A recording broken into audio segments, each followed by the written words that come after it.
There are men who change the course of a child's life without meaning to. They are just standing in the right place at the right time, tired and wet and carrying nothing but the particular kind of grief that makes a person pay attention to other people's pain.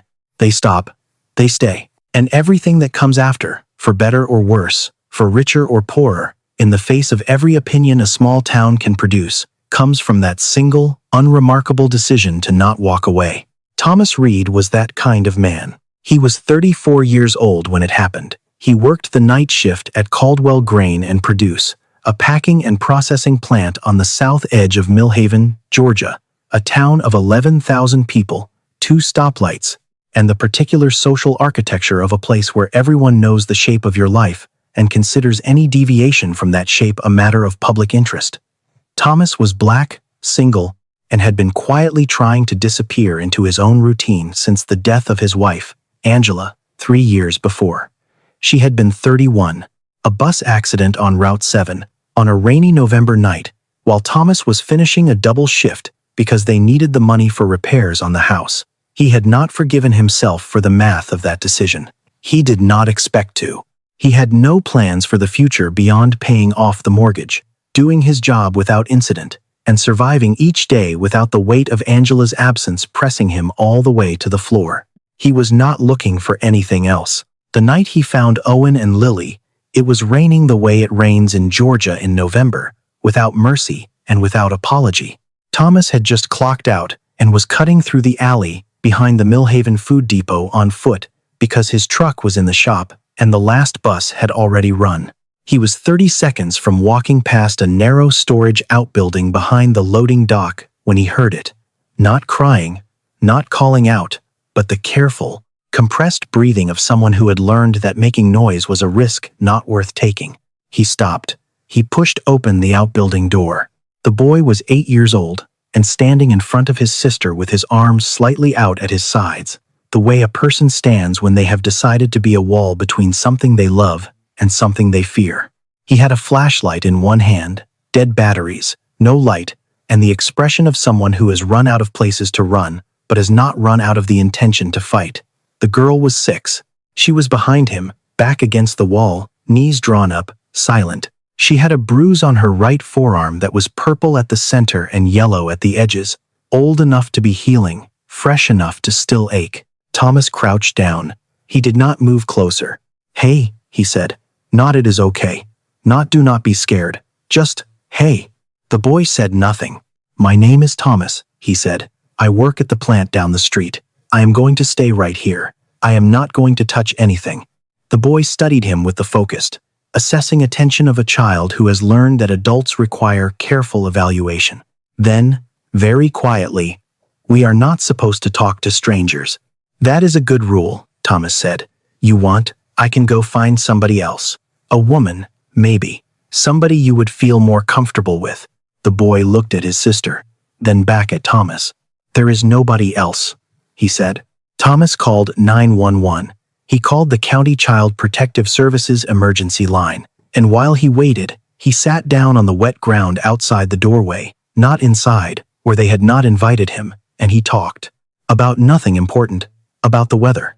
About a dog he had seen near the plant that week. About how the coffee machine in the break room made a sound like a small aircraft before it dispensed anything. He talked until the girl moved slightly closer to the door to listen. Her name was Lily. The boy was Owen. He learned this from the caseworker who arrived 50 minutes later, a woman named Donna Marsh who had the demeanor of someone who had seen too much and still showed up every time. She pulled Thomas aside while a paramedic examined the children. "They have been in placement with a relative," Donna told him. "A man named Curtis Briggs. He has been drawing a monthly stipend as a foster guardian for just over 9 months. 2 prior complaints. Neither went anywhere." She paused. "The bruising on the girl is consistent with repeated impact.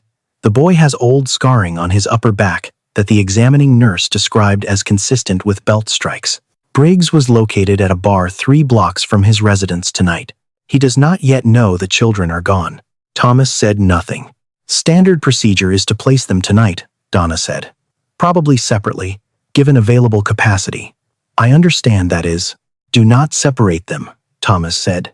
"Sir, I will take them." tonight. Whatever I need to sign." He looked at Owen, who was still watching the paramedic with the careful attention of someone monitoring for the moment when a situation might change for the worse. "Do not separate them."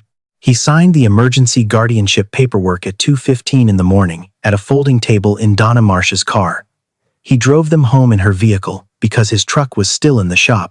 The house on Laurel Street was a 3-bedroom that he and Angela had bought together 5 years earlier. He had been sleeping in the smallest room since she died because the larger bedroom still held a shape he was not ready to disturb. He put Owen in the second bedroom. He made a floor bed from couch cushions in the same room for Lily, because Owen would not hear of her sleeping anywhere he could not see her. Thomas left the hallway light on. He left his own door open. He sat in the chair by his bedroom door and listened to the house. At some point past 3 in the morning, he heard the hallway floor creak. He looked up. Owen was standing in the doorway, holding a glass of water in both hands. "I got thirsty," the boy said. "Kitchen is down the hall," Thomas said. "You found it all right?" "Yeah." Owen did not move. "Are you going to send us somewhere else tomorrow?" Thomas looked at him for a long moment. "Not tomorrow," he said. Owen considered this with the gravity of a person who has learned not to accept reassurances at face value, but who is, in this particular moment, too tired to argue with one. He went back to his room. Thomas stayed in the chair until the light came through the window, thinking about what he had agreed to and what it would require of him, and whether he had sufficient reserves left in him to meet those requirements.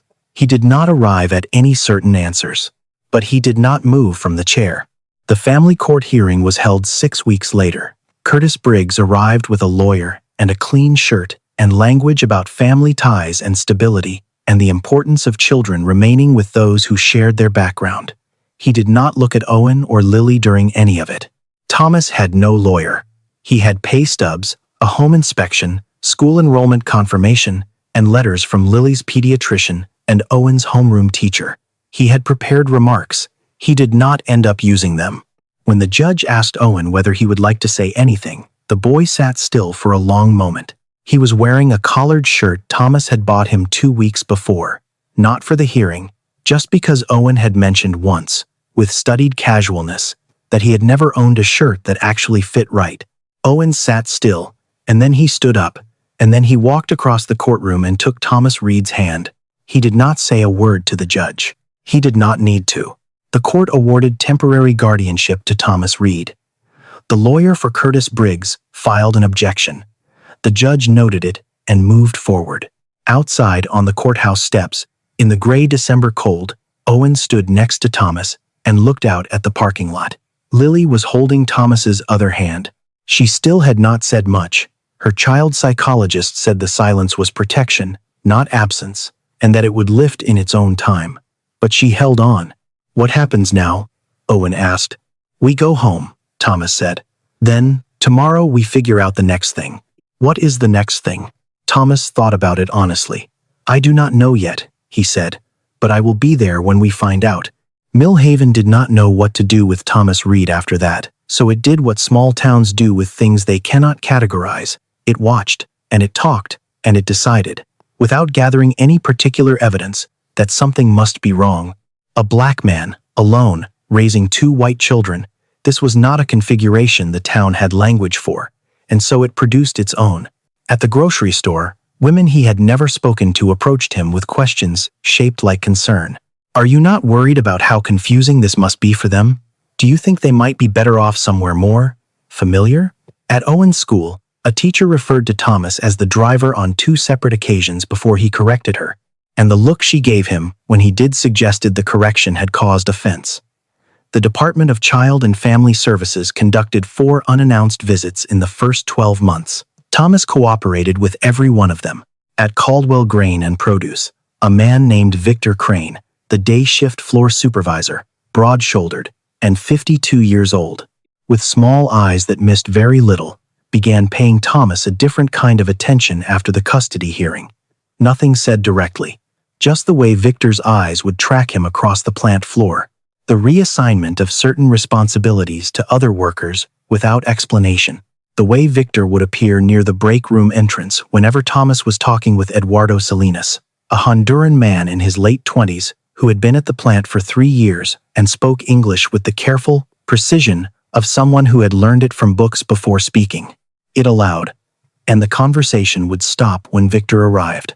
Above Victor in the company hierarchy sat Preston Waverley III, chief executive of Caldwell and son of its founder, a man of 44 who walked through the plant floor twice a year with the unhurried air of someone who has never needed to hurry, and whose eyes moved across the machinery and the workers with identical assessment, as though both were assets to be evaluated for yield.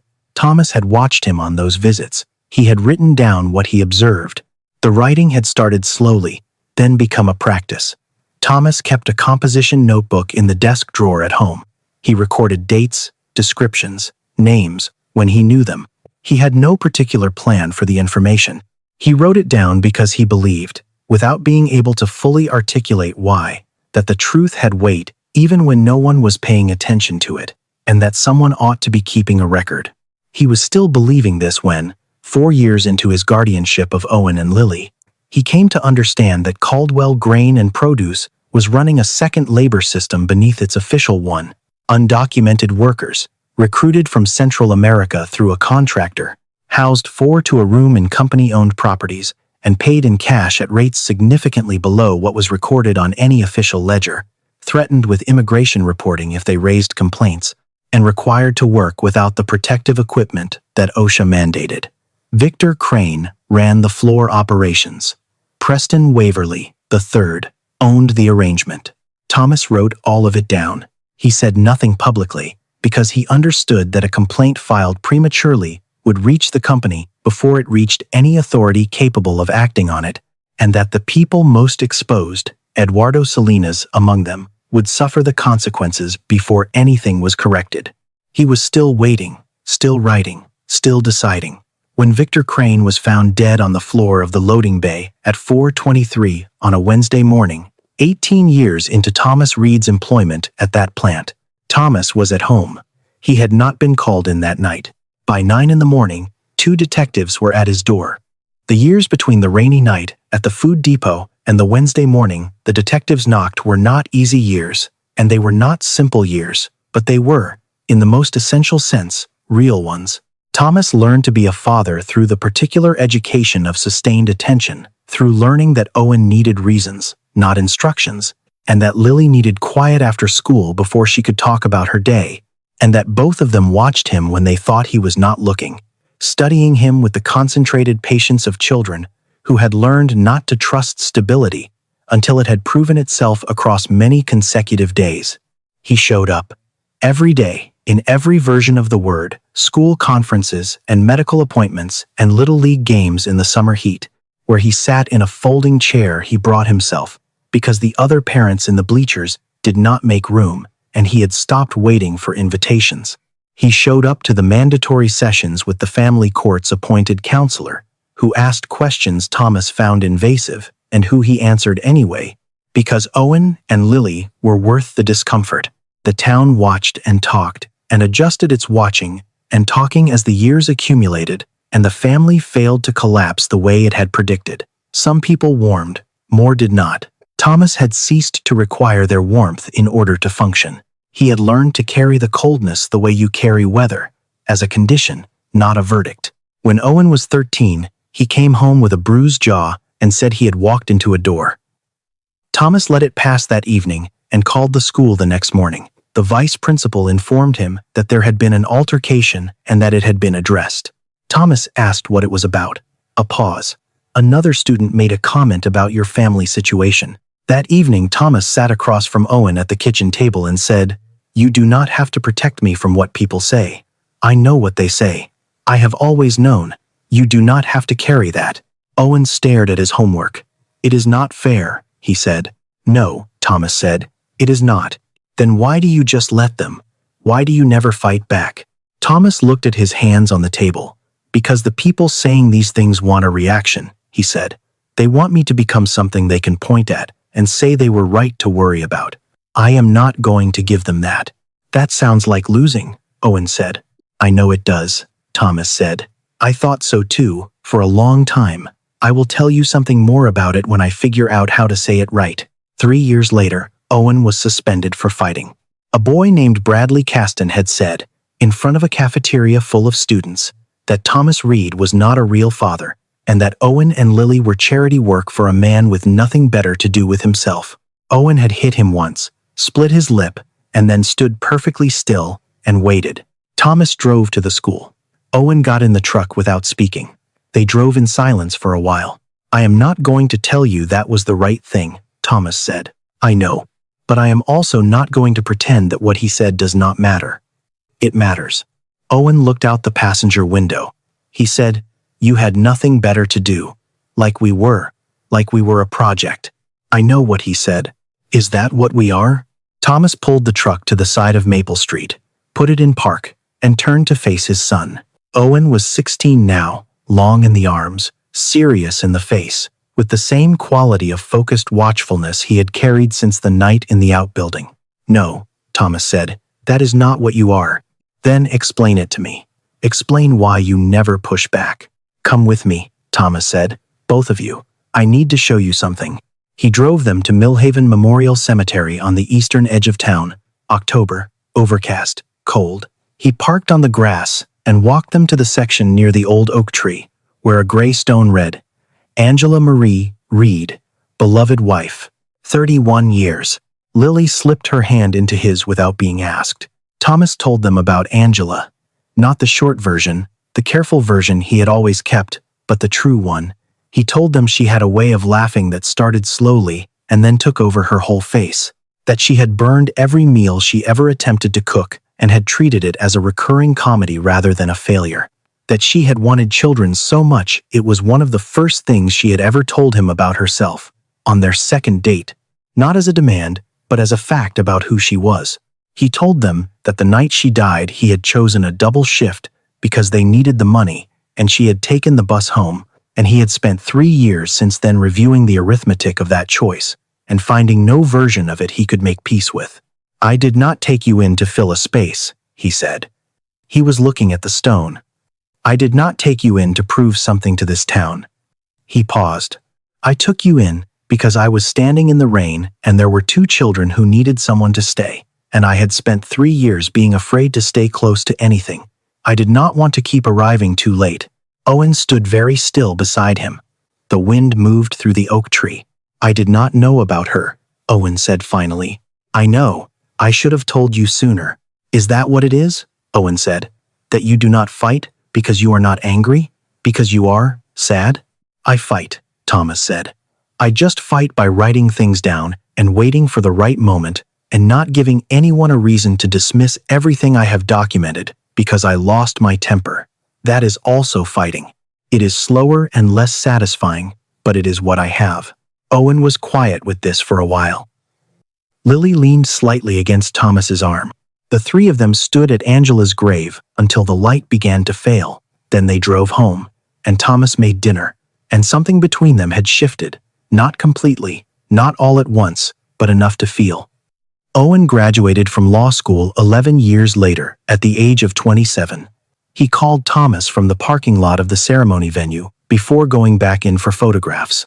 He said, "Dad, I passed. I did it." Thomas was in the kitchen on a Sunday morning. He said, "I know you did, son. I have been watching you do it for years." Owen built a practice in civil rights and criminal defense, taking cases for clients who could not have afforded representation otherwise. He was methodical and patient in the courtroom, in a way that surprised opposing counsel who expected aggression from someone with his record and his history. He was patient because he had been taught, without lectures or formulas, that the steadiest presence in a room was more powerful than the loudest voice in it. Lily went into journalism. She studied at Emory, spent 2 years at a regional paper, and eventually joined an investigative team at an independent outlet in Savannah called the Marsh Coast Examiner. She covered the specific geography where power and silence intersected, contract irregularities, labor violations, the institutional arrangements that allowed harm to persist in places too small for anyone outside them to notice.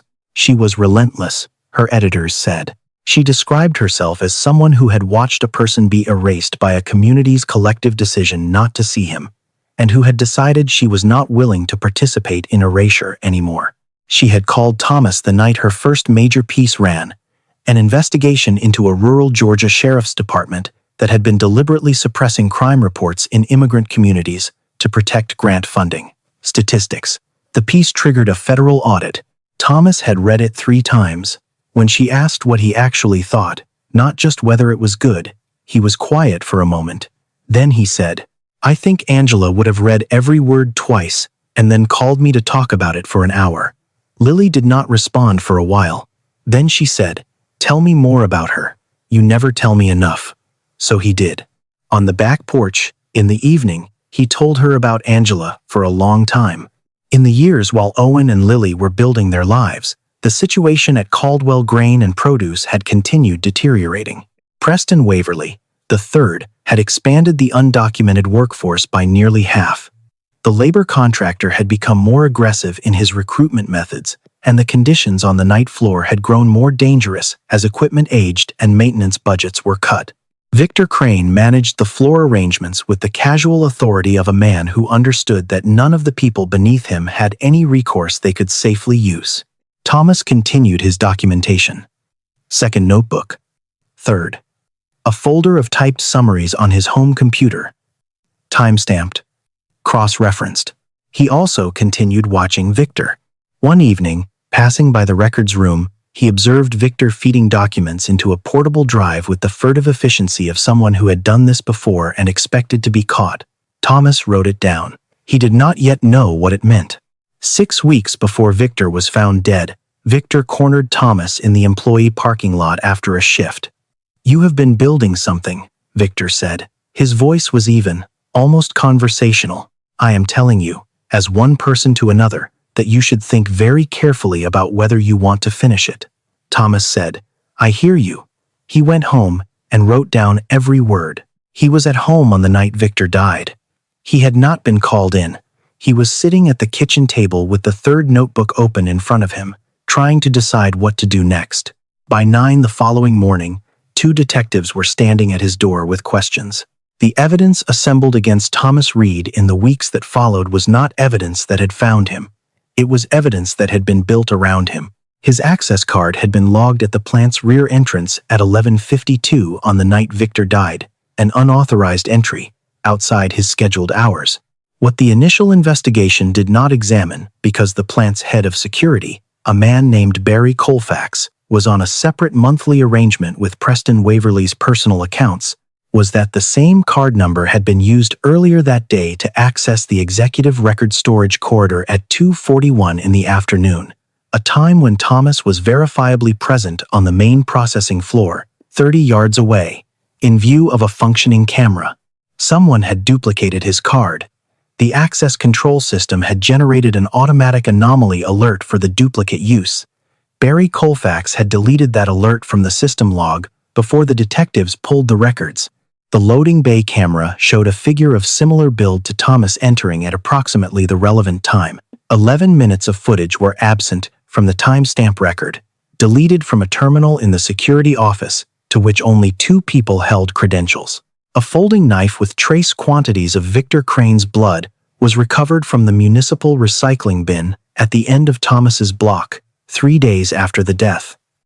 The knife had no fingerprints on it, not smudged, not partial, clean, in the precise manner of an object that has been wiped with care and purpose before being placed where it would be found. 3 co-workers confirmed that Thomas and Victor had argued in the parking lot 6 weeks earlier. All 3 described Thomas as appearing angry. Victor's actual words were not included in any of the 3 statements. Thomas was arrested on a Friday. By Saturday, Millhaven had decided. Neighbors who had accepted him across 2 decades of proximity found reasons to be elsewhere. The minister at Second Baptist issued a public statement about his prayers for all parties that managed to communicate something without technically saying it. Eduardo Salinas and the other workers at the plant who knew what had actually happened went silent in the way that people go silent when silence is the only protection available to them. Eduardo had received a deportation order 3 months earlier, filed, Lily would later determine, approximately 2 weeks after Victor had begun extracting company documents onto that portable drive. The timing was not accidental. It was a warning, and it had been understood as one. Thomas sat in the county detention facility and thought about what he had told Owen, parked on the side of Maple Street, years ago, that he fought by writing things down and waiting for the right moment and not giving anyone a reason to dismiss what he had documented. He sat with the question of whether the right moment had come too late, or whether it had not come yet, or whether it was coming now in a form he had not anticipated. He did not know the answer. He held on to the notebooks in his mind, the facts, the dates, the names, the careful accumulation of a truth that no one had been watching him build, and he thought, someone has a record of it. Someone always has a record of it. He thought, this is not where it ends. Then he sat in the difficulty of believing that, in the dark, with no particular evidence, that it was true. Lily arrived in Millhaven on the afternoon of the arrest. Owen drove through the night and reached the house on Laurel Street before dawn. They met at the kitchen table, the same table where homework had been done and dinners had been had, and 1,000 ordinary evenings had accumulated into a life, and Lily spread her notes across it and told Owen everything she had already found, and Owen said, "Tell me all of it, from the beginning." And they worked without sleeping until they had a shape. They went to see Thomas the next morning. He was brought into the visitation room in a gray detention uniform, and he looked at both of them through the scratched plexiglass, and something moved across his face that he tried immediately to control. Owen picked up the phone on his side. Thomas picked up on his. "You did not have to come," Thomas said. "Dad," Owen said, "I mean it. There are professionals for this. You both have." "Thomas Reed," Lily said, leaning toward the partition. "If you finish that sentence, I will be very genuinely frustrated with you." Thomas looked at her. The thing he had been trying to contain moved across his face again, and this time he let it stay. Relief, enormous and almost frightening, the relief of a man who has been holding himself together alone in the dark and has just heard a familiar voice on the other side of a door. He pressed his hand flat against the plexiglass. Lily placed her hand on her side of it. "I did not do it," Thomas said. "I need that to be the first thing I say." "We know that," Owen said. "We have always known that. Now tell us everything. Every conversation with Victor Crane, every time Preston Waverley's name came up, everything in those notebooks, all of it." Thomas nodded. He took a breath. He talked for 90 minutes. The notebooks were where he had said they were. Owen read them at the kitchen table with a legal pad beside him. Lily worked the public record databases, incorporation filings, OSHA complaint histories, property records, contractor registrations. They worked in parallel for 40 hours, pausing only when one of them found something that required both of their attention. What they found, Caldwell Grain and Produce had drawn 4 OSHA complaints over the previous 7 years.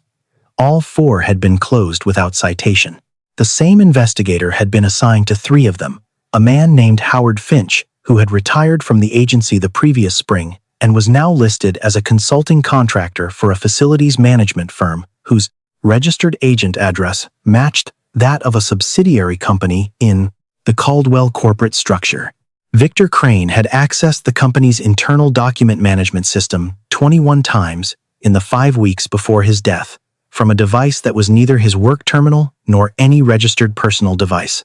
He had been building a file. The metadata of documents the company had submitted in a civil matter 2 years earlier, metadata that had not been cleaned before submission, showed exactly what he had been copying and when. The complete access control records, subpoenaed by Owen after he filed his substitution of counsel, showed the anomaly. 2 entries from Thomas Reed's card on the day of Victor's death, separated by 9 hours, and 2 physical locations that no single person could have occupied simultaneously. The deleted anomaly alert was recoverable from the system's backup archive, which Barry Colfax had not known existed. Eduardo Salinas knew what had happened. He had been in the plant that night, working an off-books shift, paid in cash, accessed through a service entrance on the building's south side that had no camera coverage and no entry log, which was precisely why that entrance was used for workers the company needed to keep invisible. Eduardo had been in the secondary cold storage corridor at 11:40 when he heard raised voices from the direction of the executive suite. He had moved closer because fear, sometimes, makes you need to understand what is happening. He had heard Preston Waverley III say, "I do not make threats, Victor.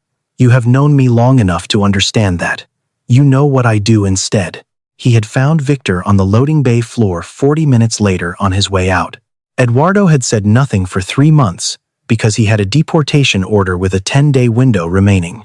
A wife in Honduras he sent money to every month, and because a man he did not know had come to his apartment building 2 weeks after Victor died and told him, without any elaboration at all, that immigration enforcement agencies had significant discretion regarding which outstanding orders they chose to prioritize.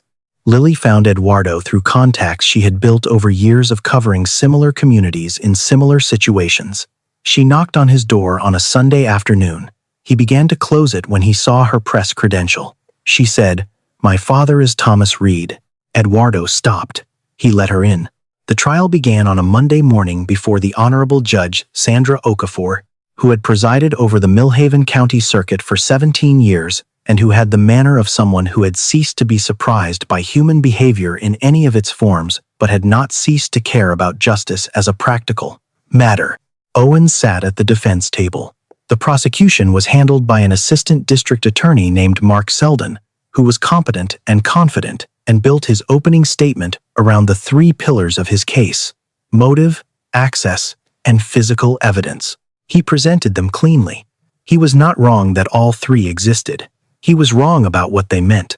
Owen cross-examined the prosecution's witnesses with a patience that opposing counsel initially mistook for inexperience. The co-worker who testified to the parking lot argument described Thomas as having appeared threatening. Owen spent 11 minutes asking him to recall, in precise, sequential order, what each person had said.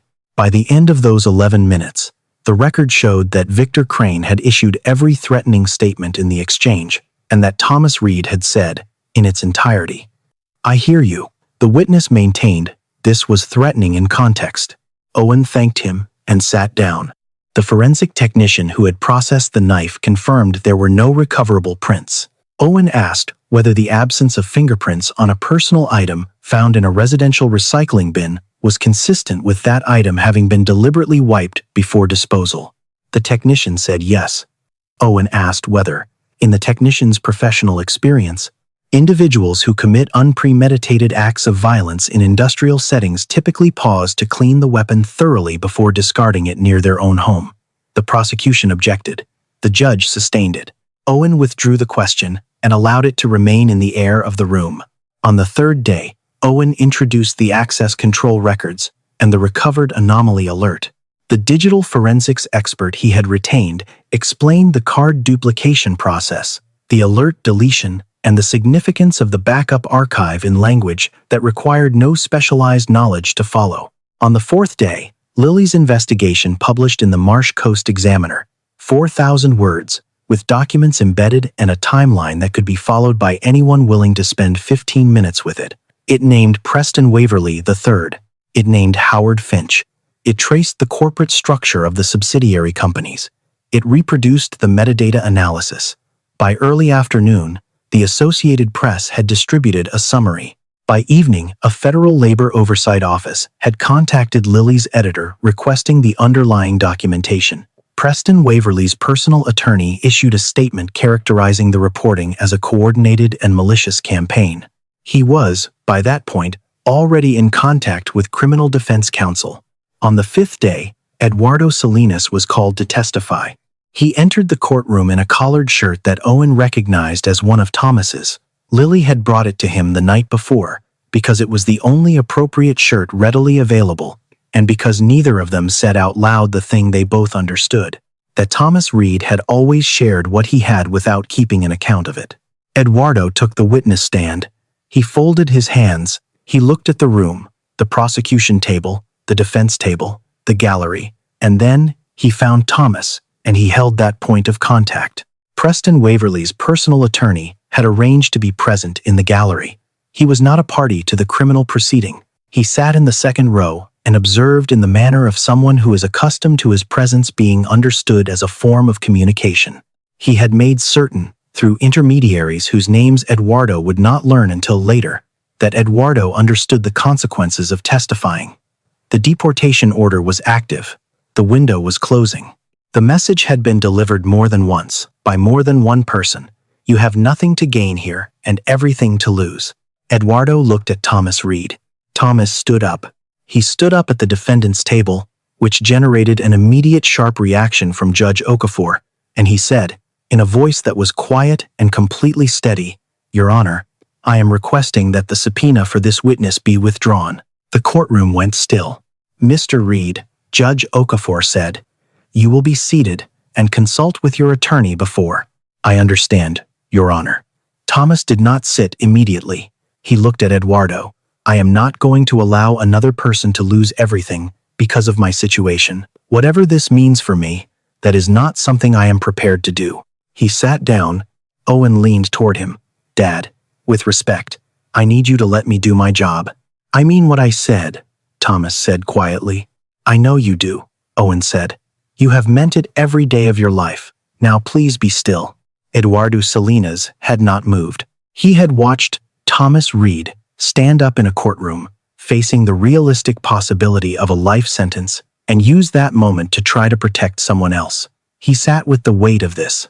He thought about 3 years of arriving before sunrise and leaving after dark, and existing in the margins of a system that had been specifically designed to prevent him from having any recourse within it. He thought about Thomas's notebooks, the 2 composition books, and the folder of typed summaries, built across years with no audience and no guarantee, and what it meant that a person had done that, written it down, kept the record, believed that the truth had weight even when no one was watching.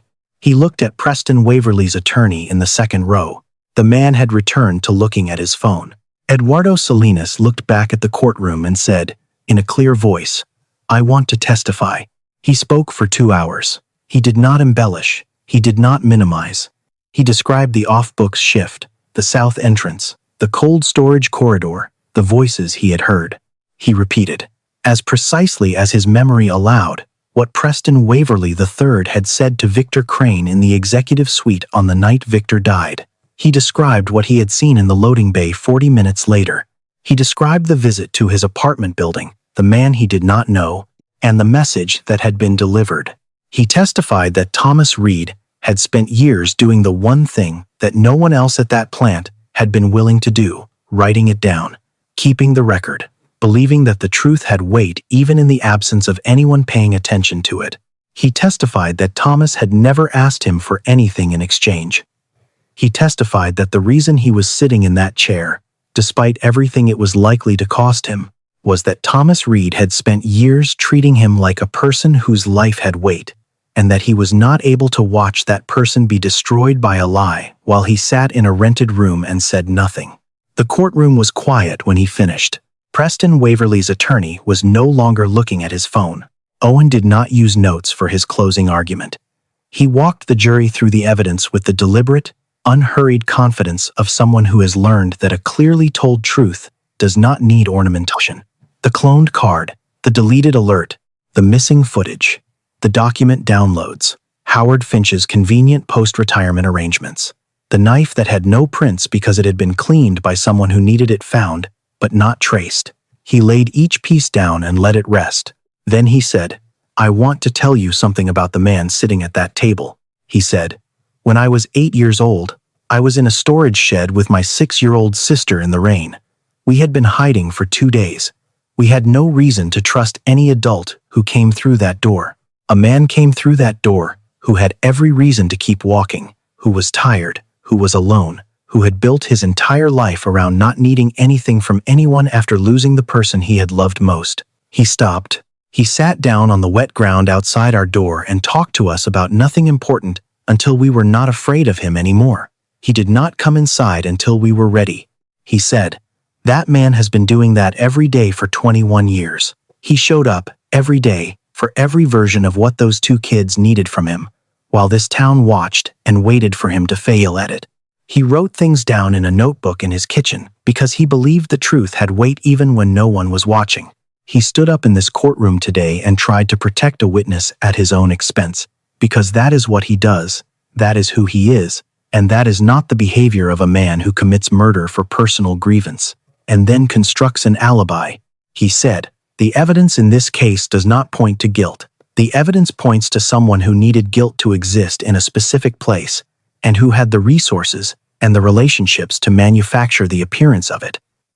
Those are not the same thing. I am asking you to know the difference." He sat down. Before the jury was dismissed, Lily stood up from the gallery. She was not a party to the proceeding. She had no standing to address the court. Judge Okafor looked at her with the expression of a judge who is calculating whether to shut this down immediately. Lily spoke before the calculation resolved. "Your Honor," she said, "1 minute. Not as a journalist, as a daughter." Judge Okafor looked at her for a long moment. Then she said, with the careful neutrality of someone who understood that some moments exceed their procedural category. "1 minute, Miss Reed." Lily looked at Thomas. She said, "When I was 14 years old, I told people at a party that Thomas Reed was the person who worked at our house. I said it because I was ashamed, not of him, but of the way other people looked at us, and I did not yet understand that those were different things. I have lived with that for a long time." She said, "Every person in this building who went quiet when he was arrested, who found reasons not to get involved, who decided this was not their problem, they made the same choice I made at 14. They decided that other people's discomfort was more important than the truth. I made a different choice today. I wrote it down, and I published it, and I am standing here because he taught me, without a single lecture, without a single lesson, entirely by example, that the truth has weight even when no one is watching. That someone should always be keeping the record. That you should not let the people who benefit from silence be the only ones who decide what gets remembered." She sat down. The room was quiet in the way that rooms are quiet when something true has been said in them. Thomas looked at the table. His jaw was set. He was holding something together with considerable effort. Owen put his hand on his father's arm and left it there. The jury deliberated for 7 hours. Thomas sat in the holding room with Owen on one side and Lily on the other. At some point, Lily put her head on his shoulder, the way she had not done since she was small, and he put his arm around her. And Owen leaned forward with his elbows on his knees and looked at the floor and thought about nothing in particular. In the specific way, you learn to think about nothing when waiting is the only available action. Thomas said, at one point, "Whatever happens, Dad," Owen said, "I want you both to know." "Thomas," Lily said, without lifting her head. "What?" "We know," she said. "We have always known. You do not have to say it." He was quiet. "But say it anyway," she said. "We want to hear it." Thomas looked at the ceiling of the holding room. He thought about a night 21 years ago. A storage shed, a dead flashlight, a boy who had walked across a courtroom and taken his hand because there was no other gesture that said what needed saying.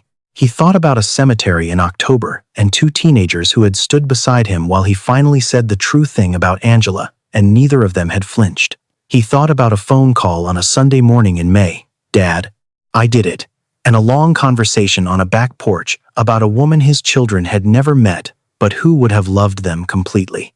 "I am more proud of who you both are," he said, "than I have language for. And I have been lucky, in a way I did not earn and could not have planned, to be your father." Lily tightened her arm around him. Owen pressed his hand harder against his father's arm. They sat together in the holding room and waited. The jury found Thomas Reed not guilty on all counts. Preston Waverly, III, was arrested 13 days later on charges including first-degree murder, evidence tampering, bribery of public officials, and multiple counts under federal labor trafficking statutes. Howard Finch was indicted on federal charges related to his conduct as a regulatory investigator.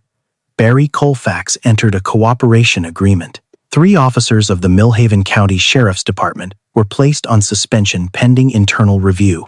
Eduardo Salinas was granted witness protection status and a temporary residency authorization effective immediately upon the filing of the federal indictment. Thomas called him the afternoon the authorization came through. The call lasted 5 minutes.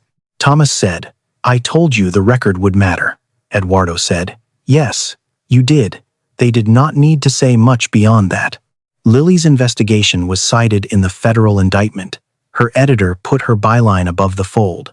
Some people, in Millhaven, said afterward that they had never really believed Thomas was guilty. Some of them were telling the truth. Others were telling a version of the truth that had been revised by outcome. A few people said nothing, and their silence was its own kind of honesty. The pastor of Second Baptist sent a note. Thomas read it and put it in a drawer. He walked out of the courthouse on a Thursday afternoon in November, 21 years, almost to the day, from the night he had found 2 children in a storage shed in the rain. The air was cold. A small crowd had gathered on the courthouse steps. He stood at the top and looked out at the parking lot and the street and the gray November sky above Millhaven, which was what it was and had always been, and he breathed. Owen was on his left. Lily was on his right. A young reporter from the Millhaven Courier pushed forward with a recorder, barely 23, with the open, unguarded expression of someone who still believed in the utility of direct questions, and asked, "Mr. Reed, do you forgive the people who turned away from you when you needed them?" Thomas looked at the recorder. He looked at the young man's face. He thought about what forgiveness actually was. Not the word, not the gesture, but the practice of it, the daily work of it, what it cost to maintain, and what it cost not to. Forgiveness is not forgetting, Thomas said. And it is not pretending things were different than they were. He paused. It is choosing not to let what was done to me turn me into the kind of person who does it to someone else. That is all it is. It is not something I am giving anyone else. It is something I am keeping for myself, because I need it, and because the alternative is carrying something heavy for the rest of my life that does not belong to me. The young reporter wrote this down. Thomas watched him write it, and thought about Lily, about what it looked like, in practice, over a lifetime, to believe that writing things down mattered. He stepped off the courthouse steps. That evening he drove home to Laurel Street. The house was the same house, the same curtains Angela had chosen, the same small irregularities of a space lived in for years, the same creak on the second stair that he had never fixed and had eventually decided he did not want to fix because it had become the sound of someone coming home. Owen and Lily had followed in their own cars and were somewhere behind him in the early dark. He went inside and turned on the kitchen light. On the table, where they had always been, a crayon drawing on construction paper, yellowed with age, showing a house with 3 figures in front of it. The figures were different sizes. They were holding hands. The person who had made the drawing had not yet mastered the proportional relationship between arm length and body size, and so the connections between the figures were approximations, reaching, nearly meeting, close enough to constitute a grasp. Beside it, a law school graduation cap, black, with a tassel faded from gold to straw yellow. Owen had placed it on this table on the day he graduated, without ceremony, and said only, "It should be somewhere it belongs." Thomas sat down in the chair that had always been his. He put his hand flat on the table. He sat with the quietness of the house and the quality of this particular evening, the specific texture of a moment that has come after a long time of waiting for it. He heard the second stair creak, then footsteps in the hall, then Owen's voice, calling ahead, "There is nothing in your refrigerator. Dad, what have you been doing?" And Lily's voice overlapping, "I am ordering food. Will somebody just tell me what they want?" And the kitchen filled with the sound of them. The noise of people who know each other well enough to speak over each other and reach past each other and open the wrong cabinet and then the right one and occupy space without permission because permission is not required here, has not been required here for a very long time. Thomas did not move from his chair. He sat in the middle of it, the noise and the light and the 2 people who had grown into themselves, in spite of everything and because of everything, and who had stood up in a courtroom and told the truth when the truth needed someone willing to pay the cost of it. He had told them once, at a grave in October, with the wind in the oak trees, "I did not want to keep arriving too late." He looked at the drawing on the table, the approximate hands, reaching, close enough. He thought, "I did not."